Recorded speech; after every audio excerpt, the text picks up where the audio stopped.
Hey mental workers, you're listening to the Mental Work Podcast, your companion to early career psychology. I'm your host, Dr. Bronwyn Milkins, and today we are talking about organisational psychology. As early career psychologists, many of us find ourselves grappling with questions about how to navigate careers and the workplace environment, both for ourselves and our clients. Have you ever wondered about how to apply psychological principles to improve workplace functioning or how to handle workplace conflicts effectively? Maybe you're just curious about how to promote mental well-being amongst employees or how to enhance job satisfaction. You might not be aware, but these topics are all within the realm of organisational psychology. So if, like me, you don't really know what organisational psychology is or what an organisational psychologist does, then this episode is for you. We're going to explore the core concepts of org-psych. We're going to discuss some career pathways for psychologists and creating mentally healthy workplaces. So I hope you find this episode really enlightening for you. I know I'm really looking forward to learning more about org-psych. So here to help us out is our guest today, James Cowan. Hi, James. Hi, Bronwyn. It's so lovely to have you on the podcast. Thanks for coming on. Yeah, thanks for having me. And can you please tell listeners who you are and what your non-psychology passion is? Yeah, sure. So my name is James Cowan. I'm a organisational psychologist and a senior consultant in a large government department in Victoria. So my passion outside of psychology is science fiction. So I am an avid science fiction fan, and in particular, I love the Game of Thrones series and the Song of Ice and Fire novels that they're based upon. Yeah, because it's interesting because I love science fiction, and I was going to ask you what type of sci-fi person you are, because I'm like a dystopian sci-fi novel person plus Stargate. Nice. But I know there's such a broad range of interests in the sci-fi area, so that's really cool. Yeah, for sure. And look, I love the dystopian novels as well. I mean, Yep. Clockwork Orange and Yes, very 1984. Yep, Absolutely great stuff. Brilliant books. Yeah. Yes. Yep, absolutely. Well, thank you for sharing with us your interest in sci-fi. And let's get into our topic today. So could you please start us off by giving an overview of what org-psych is and how it differs from other branches of psychology? Yeah, sure. So organizational psychology really is about applying psychological principles to the workplace. So it's probably the broadest area of psychological practice, because if you spoke to 5 organizational psychologists, generally they'd all be working in different areas. So one might be working in consulting, another working in organizational development, perhaps another is working in change management or recruitment and selection or health, safety and well-being. So as organizational psychologists, we're health practitioners, as we're registered under the Psychology Board of Australia, as all psychologists are. But we look after the health of organizations and the people within them. So that might be employees and contractors, but potentially also other organizations that we're dealing with as well. So we look at systems and structures, typically at the organizational, team and individual level. And we try and improve employee engagement, organizational effectiveness and job satisfaction. Amazing. And how did you come to be involved in org-psych? Could you tell us a bit about your pathway? Well, look, after I finished my undergrad program, I was kind of weighing up what area of psychology I wanted to go down. And I knew I wanted to be a psychologist, but I wasn't quite sure whether I should pursue a clinical pathway or an organizational pathway or another one. I eventually did some self-reflection and thought to myself, look, I've got some really good organizational skills, and I'd done a number of vocational qualifications in business administration and project management and training and assessment and these types of things. And I thought to myself, I'm probably more geared towards organizational psychology. So, that's how it happened. And so you did the Masters in Org Psych, and then you would have needed to have done the registrar program? Yeah, absolutely. So I studied at Deakin over a number of years and then went through the registrar program to become an endorsed organisational psychologist. I'm just wondering, could you tell us the differences between HR managers and org psych? I guess many early career psychs are like, what's the distinction? I think there's a lot of overlap, but Okay. I actually think that organisational psychologists have a broader area of practice, because, well, we can work in, HR related roles such as, HR manager or organisational development. But perhaps, you might also work in health and safety or a more general consulting role. And could you tell us what your day-to-day tasks look like? I guess a day in the life of an org psych. Yeah, sure. So I work in the health, wellbeing and early intervention team.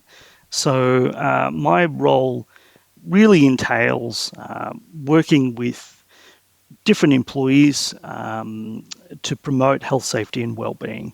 So often we'll get requests from people leaders that are looking for training to improve wellbeing or team development, and we'll have to put something together and speak to them about what it is they're actually really looking for and deliver that training.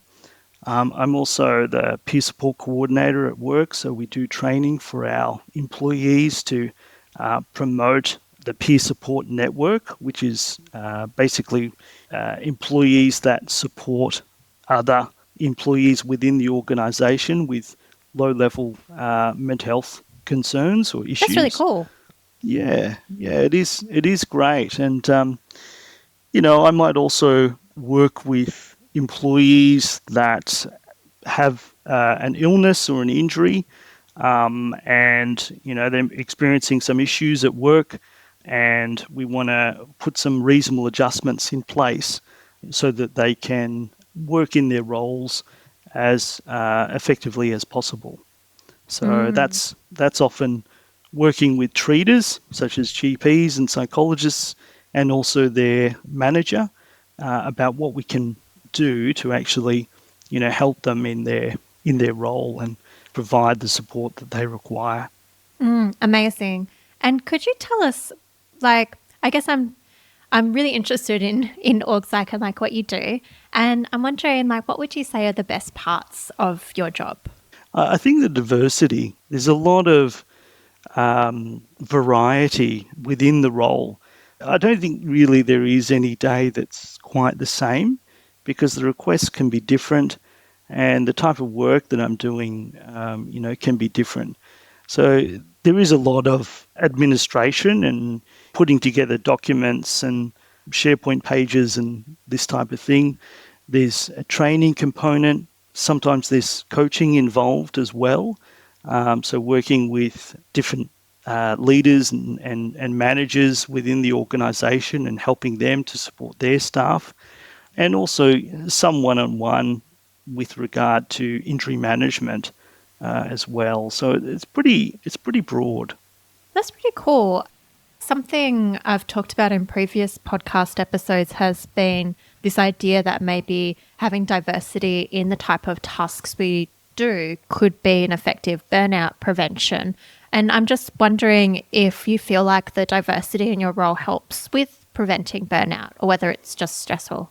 Yeah, absolutely. I think it does. I think the more variety that you can have in your role can be a buffer against burnout. And, we're at work for so many hours in the day, it does have an impact upon our well-being. So you want to be interested in what you're doing and engaged. And I think having a bit of diversity is a positive thing. Yeah, totally.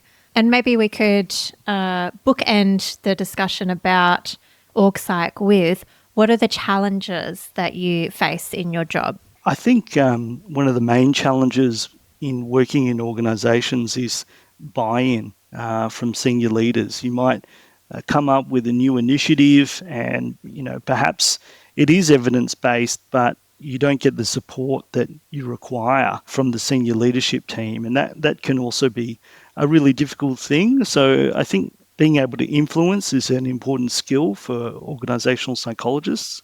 Being able to identify a return on investment for different initiatives that you might implement within a workplace. Sometimes that's harder to calculate and actually, show that, hey, it is really important. This program is doing what it's intended to do. And, we should keep it, or this is worthwhile the organisation investing in. I think that's definitely a challenge because you're dealing with a lot of different people within organisations. There's often, office politics that can be tricky and to navigate drama as well. Yeah, yeah. So, I think there's a variety of different factors involved in this type of work. Man, yeah, it does sound tricky when you talk about the return on investment because I'm like, okay, well, how do you quantify increased well-being? I guess you could say prevention of mental health injuries, but, how do you attach a cost to that then? It sounds difficult. Yeah, well, I mean, you might be able to do it in a variety of different ways. I mean, one is reducing absenteeism, looking at workers' compensation claims. So, hopefully they're trending downwards. If you're doing the right thing within a workplace context to promote health, safety, and well-being, then hopefully that is trending downwards. And I mean, through surveys and through staff engagement, you will pick up other measures of well-being and job satisfaction and this type of thing. It sounds like you've become quite skilled in this area. Yeah, thanks. By necessity. Yeah. By necessity, yeah. Yeah. No, it sounds really interesting, like a very varied role. And of course, every job has its challenges, and these are just some of the challenges present in org psych. I'll come back to a few questions at the end because I don't want to startle you because I wanted to ask you what do most people get wrong about org psych, but I feel like I'll go down to like an interrogation line if I do that.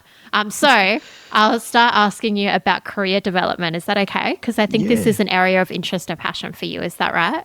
Yeah, absolutely. So I'm also a career development practitioner. So before actually I end up doing the org psych program, I studied career development. That encompasses, well, basically helping people with their careers, so career counselling, basically. Yeah, you know what? I wish that there were more org psychs in private practice, to be honest, because I have a lot of clients come to me wanting assistance with their careers, and it's not an area that I'm particularly skilled in. And so I always am looking for someone to refer them to help with career development. I don't know if you share that perspective. Yeah, look, absolutely. And I mean, the Career Development Association of Australia is a great place to start. Oh, thank you. I'm a member of them and have been for a number of years. And you can actually get a career coach or a career practitioner to work with you on your vocational goals and career pathways. So that's a great place to refer people. What was that organisation again? The Career Development Association of Australia. Wow, I've never heard of them. Isn't that awesome? I'm so glad that this organisation exists. Do they help people like at any stage in their career? Yeah, Wow. absolutely. That's so cool. I mean, because people change roles or perhaps they become retrenched and looking for other work, or maybe they're looking to retire, or these other kind of life transitions. This is why people engage in these types of services. Totally. And so let's try and apply it to our listeners who are early career psychologists or maybe other more experienced psychologists, but let's focus on the early career psychologists. What would you do if an early career psychologist came into your office and was like, I don't know what to do with my career? Where do you start with somebody? Well, I think it's about becoming curious and asking them a number of questions as to, well, how do you get to this this space? What are you already doing? Are there aspects of your role that you do enjoy? Because, obviously all of us don't enjoy our work 100%. There's always certain aspects of what we do that, we could probably give away. But hopefully you have, generally an 80% ratio of enjoyment in your working life, and that's generally a positive indication. So I think it really is about asking those questions, working out, well, do you have any ideas about, where you would like to go? Working with them to find an appropriate solution, and that might take a few sessions. There are vocational assessments that you can undertake that are quite helpful for career exploration, such as the self-directed search. It's been around for a number of years. I remember that one because that one was in the National Psychology exam. Yeah. What's your favourite one? Look, I actually do use the SDS quite a lot with some people that I see. But otherwise, I think it's just about, reflecting upon your values and your interests. So, getting that kind of congruence between what you enjoy and, your personality in general to have that kind of good fit with the work that you do. I know with psychologists, and I've felt this myself, but we're kind of taught that the pathway for us is into clinical work, so one-to-one therapy, usually within a private model or a public health model. And for me, I think I haven't been aware of other pathways that I could go down as a psychologist. I think I have very limited knowledge still, even, a few years after my registration, about how I could use my skills and what are my transferable skills. I know this is an area of interest to you, and I'm wondering if you could let listeners know about some non-traditional career pathways for psychologists. Yeah. Well, look, I think the whole of organisational psychology is probably a non-traditional career pathway for psychologists. And a lot of psychologists I know, they're not necessarily organisational psychologists, but they work in that domain. So you don't necessarily have to have that educational background. You don't necessarily have to have done an org psych program to work in learning and development or change management or leadership development. If you have an interest in this particular area, then there's other ways to actually take on those roles, and you can work quite effectively in those positions. So what am I looking for on Seek then? Like, what kind of job titles am I looking at? I think I find this really confusing. I probably need some career mentoring myself. Because I'm just like, I don't know what it is. I don't know what to do. Like I have no idea. The first thing I would say is that a lot of positions that you could take on don't have the title psychologist in them. So it's about broadening your approach to actually finding suitable work. Use different keyword searches. So consultant is a good one because consultants is quite a broad term, and there's all sorts of different consultants that work within organisations. There's internal consultants that work within their organisation to assist the organisation improve in various capacities. And there's external consultants that will work with other organisations for various projects. But you could use the terms people and culture advisor or learning and development coordinator, diversity and inclusion consultant, health, safety and wellbeing business partner. I mean, there's a heap of different roles out there, really. I mean, it's reassuring to know that there are different roles out there, because I think a lot of listeners will be like, oh, I thought therapy was the only thing I could do, So I think it's a lot of like, you don't know what you don't know. Absolutely. Yeah. And the thing is that, I think that psychologists are capable of wearing different hats and working in different domains, because we do have a lot of transferable skills that would naturally be applicable in an organizational context. Things like our communication skills, our problem solving ability, our ability to use data and analysis methods and communicate that. Those are really valuable skills for a lot of organizations. Yeah, I agree. Absolutely. I have an ADHD intrusive thought that I need to ask you. It's on a tangent, but I was thinking as you were saying about org psych roles, I was like, what is the security of org psych jobs? Because here's my thought. I was like, do you ever get afraid that the company is going to trade you in for Friday pizza nights and that's their mental health initiative?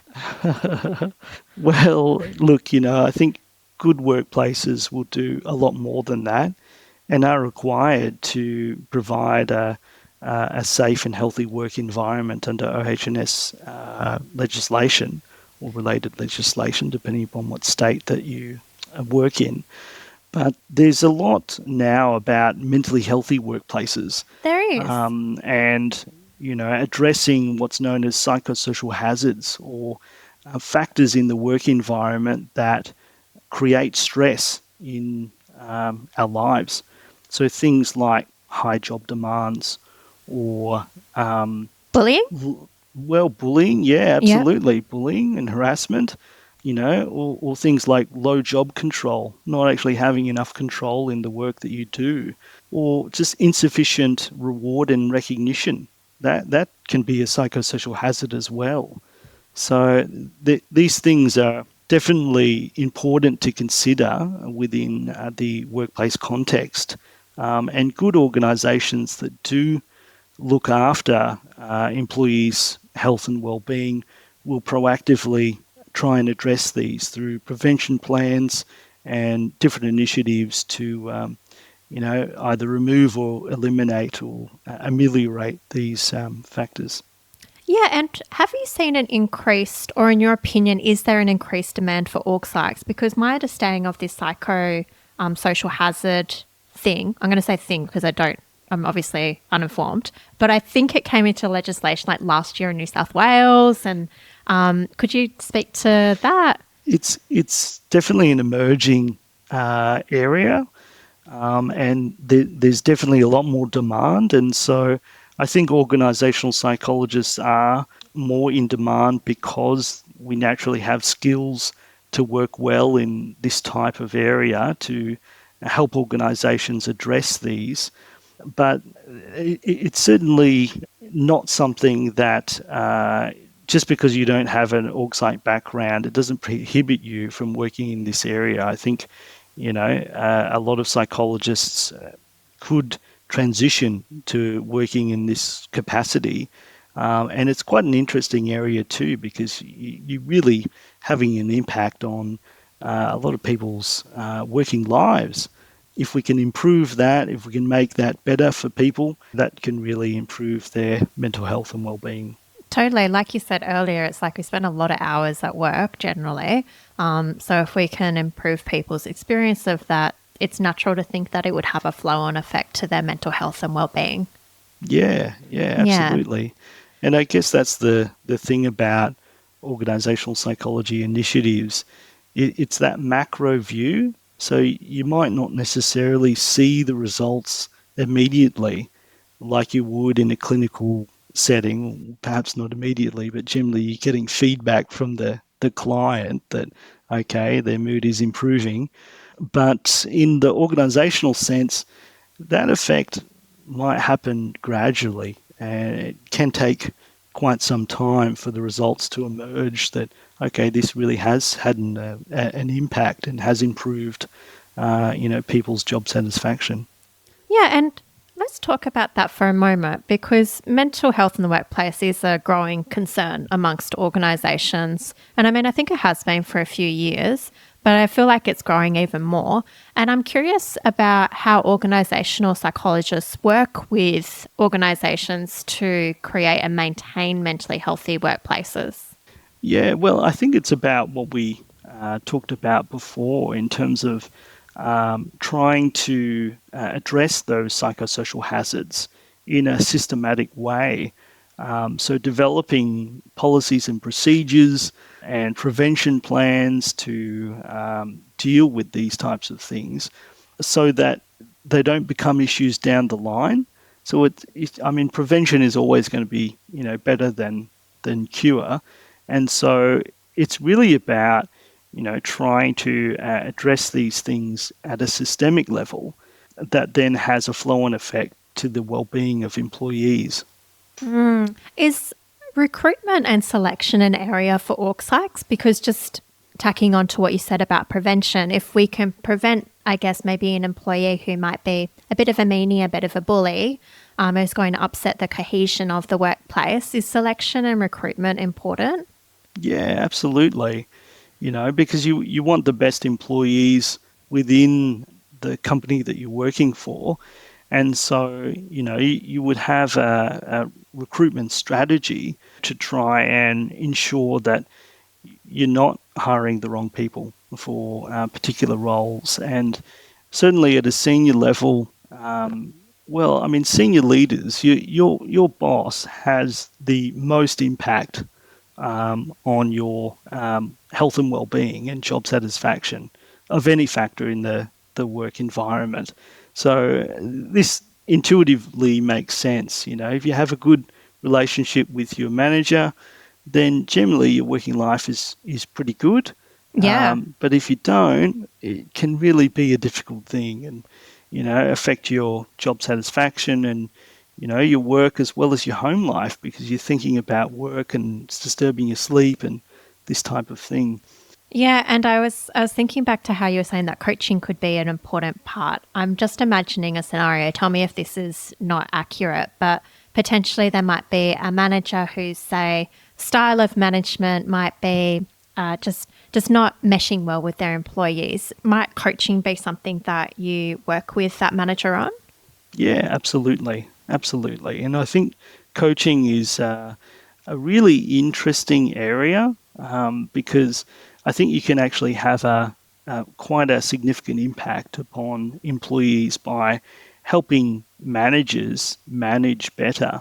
Yeah. And actually support their employees more effectively to get the best out of them and improve performance and improve the work environment. That sounds hugely rewarding, actually, because I'm just imagining a scenario, say, where a manager is micromanaging and they don't realize the impact that that's having on their employees, and the employees need more autonomy and independence. And I imagine you coming in as a coach and using our psychology skills to be able to gently and compassionately help them understand that dynamic would be very beneficial. Yeah, definitely. Definitely. I think that we can all develop our leadership skills. And I think a lot of the time, those skills, those management capabilities are really undervalued. A lot of the time in organisations, people are promoted because they have technical ability. They're really good at their jobs, and suddenly they're in a managerial role and they're having to really look after a whole team of staff. And perhaps they haven't really done that type of thing before. And so that's a real skill that they need to develop and enhance. Wow, this sounds so cool. I'm just going to jump back to careers for psychologists because something that we were talking about off air is a concept that I have never heard of before. It's called portfolio careers. And I wondered if you could tell us what it is and how it's relevant to us as psychologists. Yeah, sure. So portfolio careers is really the concept of taking on different roles within your career and working in different capacities to have multiple income streams and have a bit more variety. So it can be quite a useful thing to do, particularly early on in your career. At one stage, I was working in 3 different jobs. So I certainly know what this is about, but it can be really helpful to have that variety and to utilize your skills in different ways, and also keeps things pretty interesting. Yeah. And so it sounds like personally you've found that concept helpful for you. Yeah, definitely. I actually almost wrote my thesis on it as part of my organizational psychology studies. That was my original intention anyway. Yeah.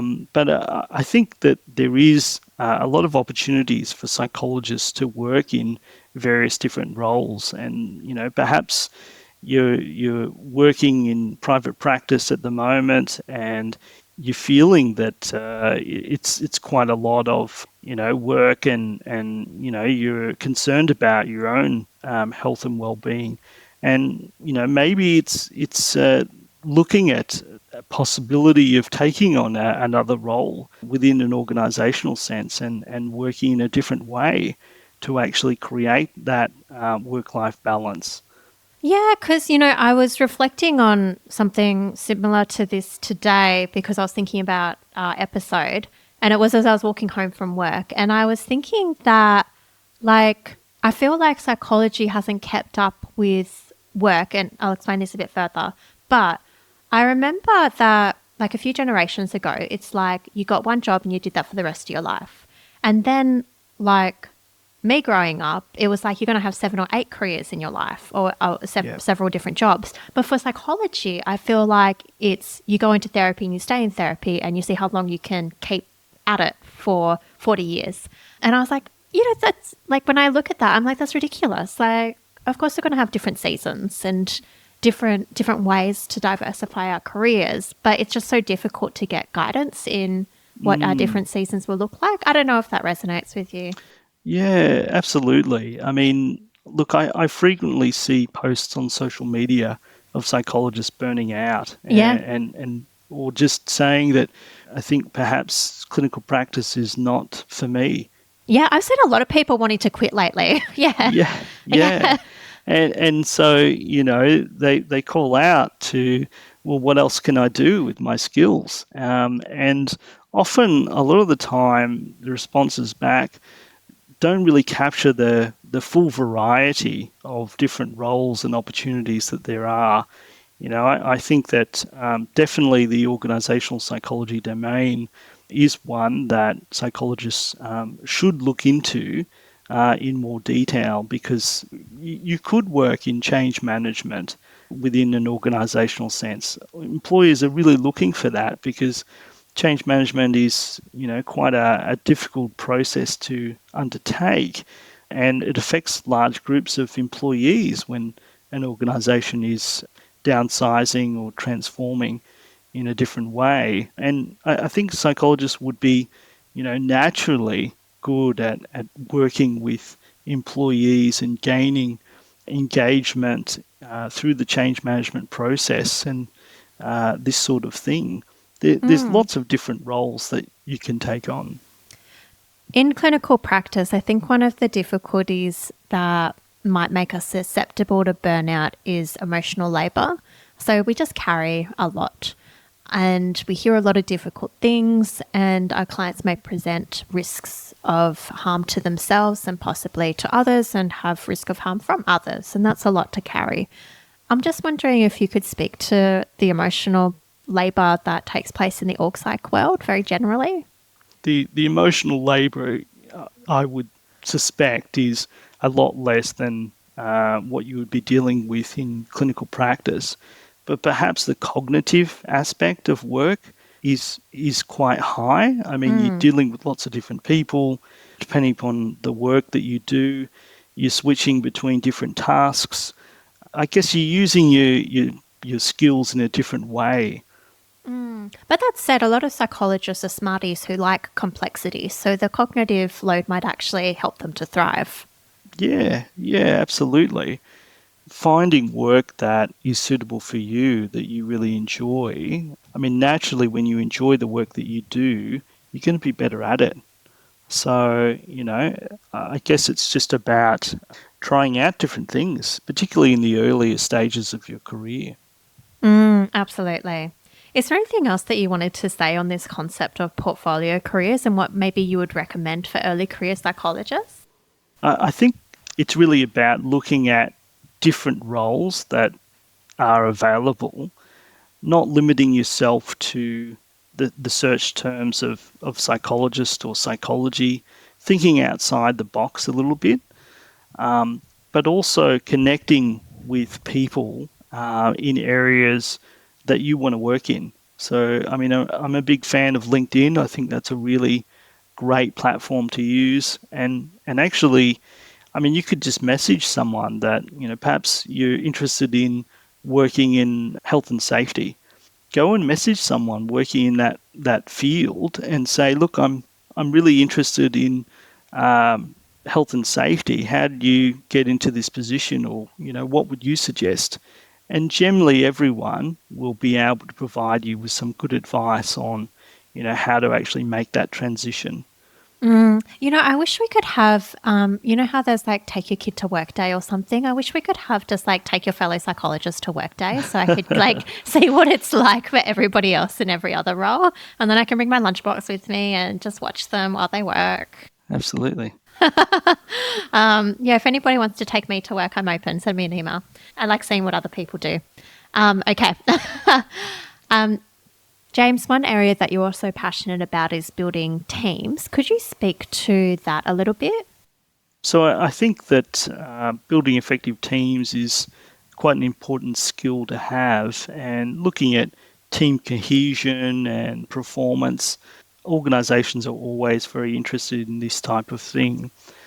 So one of the factors that I'm really interested in is psychological safety and cultivating psychological safety. So I read a book recently, The Fearless Organisation by Amy Edmondson, and basically this concept of psychological safety is feeling comfortable enough in a group to ask questions or to have input or to share ideas or even to criticize a particular idea that has been put forth. And so this idea is really important to have within a team environment because, it's about interpersonal risk-taking. And if employees aren't able to do that freely within a team environment, the good ideas don't come forth.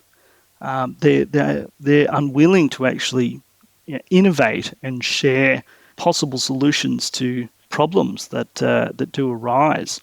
And so the question then becomes, well, how do you actually cultivate psychological safety?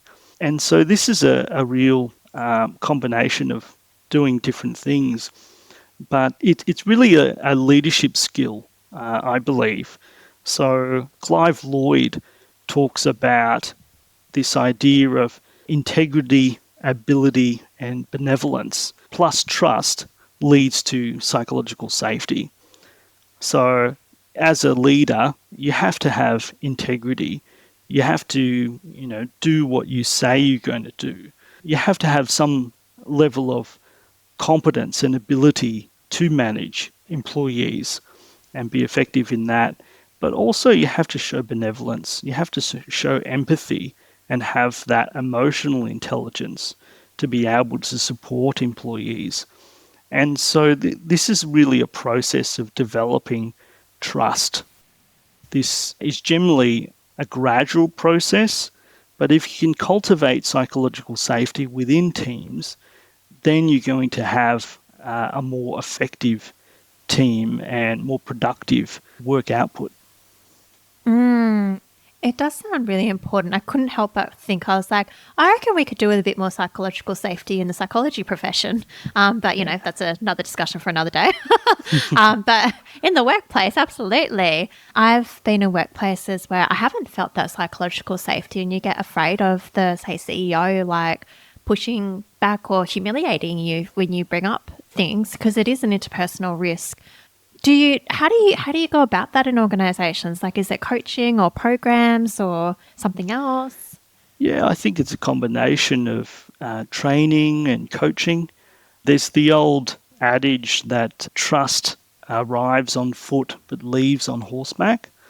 So I think it's really a gradual process of developing that within a team environment. And once employees trust you and believe that you have their their back and their interests at heart, then you create an environment that is psychologically safe, and people are then able to make those interpersonal risks and share ideas and ask questions and provide their perspective on things. Is humility a big aspect of it for leaders as well? Because I feel like it would be. It's like if you can't have feedback or say constructive feedback about an idea and it's like, I don't think this idea will work. And if you don't have humility, then I feel like you're not going to receive that idea very well. Yeah, absolutely.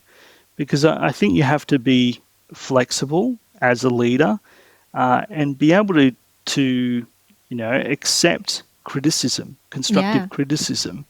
To be effective in the role, definitely you have to be able to take on different perspectives.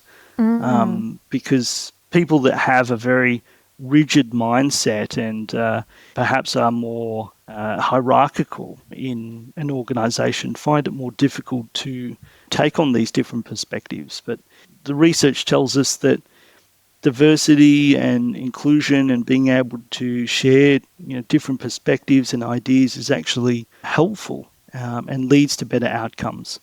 When I hear that, I'm like, this sounds great. Like, I love how we have so much research on this, and it's clear that there are principles that work well for workplaces and stuff that doesn't. Do you feel as an org psych that, do workplaces just put this in the too hard basket? I think some organisations do, which is really unfortunate. But I think that the good ones will actually do a lot to try and boost leaders' ability. They'll have leadership programs, they'll have different supports that they can access, and they invest a lot in getting the most out of their employees. So, I think that unfortunately, there are toxic work environments out there. There are some places that are pretty difficult to work, unfortunately. Yeah. And ideally, most workplaces will take into consideration their health and safety responsibilities and duties, and that includes psychological health. So we'll try and address the factors that create stress in the work environment, and we'll try and create a mentally healthy workplace. But there's those that won't. I guess this speaks to the value of organisational psychologists. It's like we are a conduit for the science. We have good science about what is helpful and unhelpful, and we're here if workplaces want to take that up. Absolutely. I'd love organisations to employ more organisational psychologists in different capacities. I think that there's a lot of value that psychologists can bring to the work environment. And we have a lot of skills that I think lend themselves very well to working effectively with people and organisations. I agree. James, finally, what advice do you have for any aspiring organisational psychologists who are listening, or just people who are interested in getting in the org psych field in workplaces? Well, different volunteer work and employed positions within HR-related roles can be quite a good start. Taking up opportunities to network with different people within the business community and areas that you'd like to work in, whether that's health and safety or learning and development or change management. Perhaps it's also about doing some vocational training in various areas. The training assessment course is a really good one, or you could study project management or work health and safety.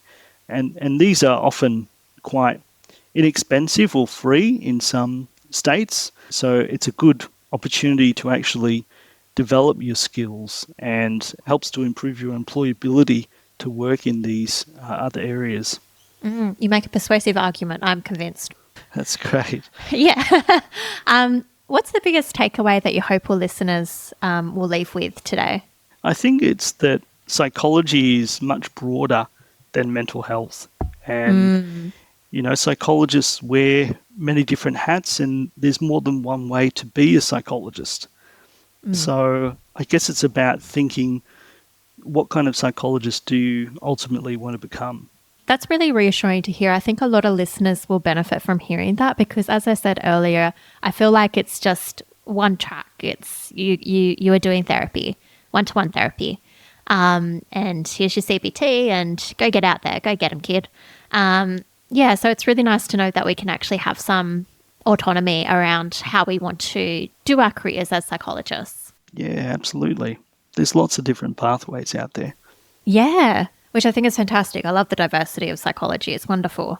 So, James, if listeners want to learn more about you or get in touch, where can they find you?